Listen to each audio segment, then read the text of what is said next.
It is nothing short of gut-wrenching to watch what's happening daily between Israel and Hamas, and I'm guessing I'm not the only one who feels helpless and wonders, what should I be doing? But knowing also deep down that there's very little you and I can do to realistically affect meaningful change.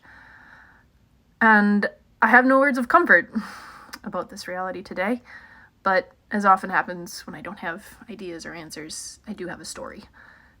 This one is from the Lenape people, which is a northeastern Native American tribe, and it is called the Grasshopper War. Long, long ago, the people of two villages liked to visit back and forth. The men of the villages would hunt together, the women of the villages would work together, and the children, of course, would play together. One day, as the children were playing together, a boy from the village across the river saw a streak of green in the grass and followed it, catching the largest grasshopper he had ever seen. Soon, a whole group of excited children gathered around him, and they all agreed this was the largest grasshopper any of them had ever seen. One of the boys from the first village grew envious. Why shouldn't he have the grasshopper? After all, it was found on his village's territory, so he snatched the grasshopper.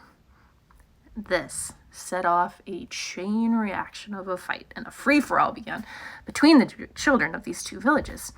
So, hearing the screams of the children, their mothers rushed in from the fields and the lodges where they'd been working.